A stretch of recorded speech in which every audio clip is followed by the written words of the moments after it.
Wigs, are they protecting your hair or destroying your hair? Watch this video for the truth regarding wigs and hair loss.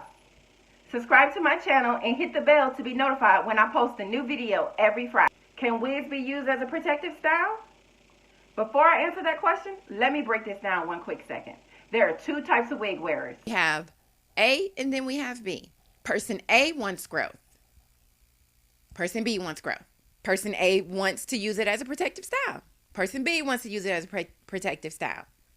Person A uses the best methods to make sure that it's the healthiest of the chemicals you can put on your hair in order to secure. So does person B. Expensive upkeep. They're both paying at the wazoo. They both take care of it, go back and get the proper maintenance.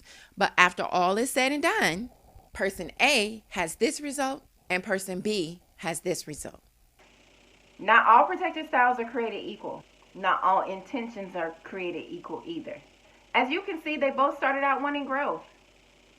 Why did that happen? So let's talk about the obvious obstacles and the basics that everybody should know. We all know that bobby pins and the little closures can cause extra hair loss, tagging, pulling. We all know that. That's basic. We also know that constantly slicking your edges down all the time can also eventually lead to hair loss. Basic. Frontals can cause discoloration. We've all seen it. Basic. It can be expensive, but poor upkeep increases the risk for hair loss. Basic. People can have an allergic reaction to the glue. Of course, we know that the glue can cause hair loss. All of that's basic stuff. The two things that are really the reason why people are suffering from hair loss are the two things I'm going to share with you in this video. Tip number one, constantly wearing wigs is worsening your hair loss. Wig wearing as a protective style, the intended use for a wig, was just supposed to be that, a protective style. If you have to wear a wig constantly to hide hair loss, then you have transitioned from protecting to hiding. And that is where your problem begins. Because the person telling you to wear wigs and it's a good protective style, she's had hers off for about a week or two. She's deep conditioned. She's pre-pooed, shampooed, twisted, retwisted, and did a whole hair care regimen. Person B, on the other hand, has not. Not because she's lazy or not because she doesn't want to, but because she has severe hair loss. She doesn't know why it's getting worse. She doesn't know what to do about it, and everything she tries either doesn't work or makes it worse. So she honestly doesn't know what to do. Comment below what kinds of hair regimens you guys do and how long you normally keep your wig on before you do that regimen. While thinking constantly wearing wigs was no harm, no foul, continuously wearing the wig made my hair loss issue worse. The first thing that I needed to realize was there was two obvious differences between the growth needs of each individual. This person wanted length retention. This person wanted new growth. Wigs do not do that in already damaged hair.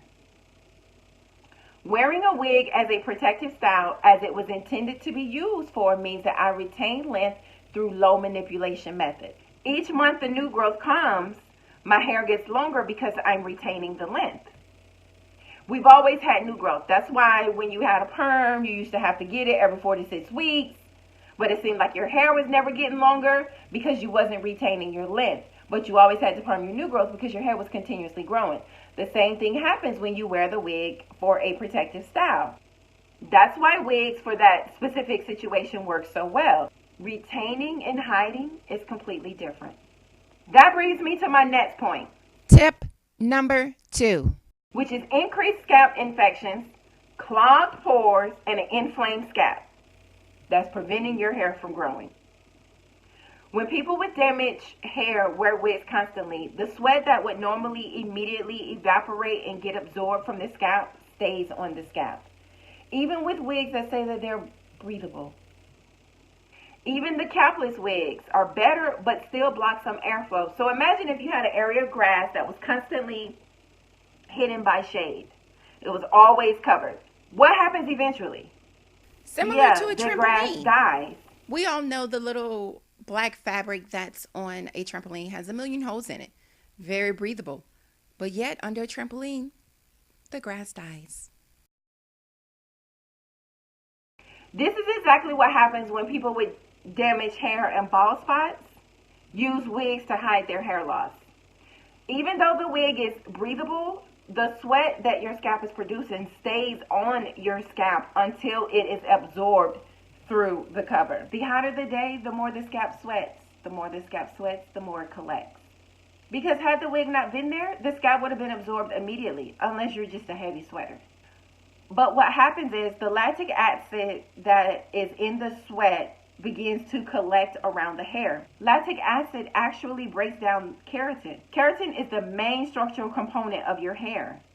It's what makes it strong and protects it from damage.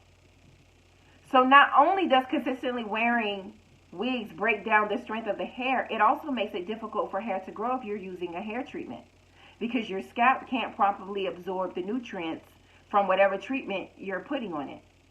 So much like the grass that died in the shade, your hair loss is worsening due to the roots of your hair not being able to absorb the nutrients. And your pores become clogged, your hair isn't going to grow. It's going to worsen and your hairline will recede. So wearing a wig when your hair is healthy and amazing, not so much when you have damage. Well, how the heck are you supposed to wear your hair then? When taking it off is not an option, because you have to wear the wig because you're hiding your hair loss. Don't worry, I got you. And my next video coming out next week is all about hairstyles that make your hair grow. So make sure you check it out. The link is below in the description and also in the cards of this video.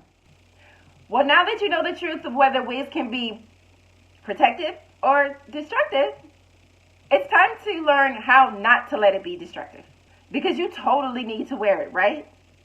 That's why I created this super practical, basic, easy to follow hair care regimen that contains the 6 steps you need to do every time you take your wig off.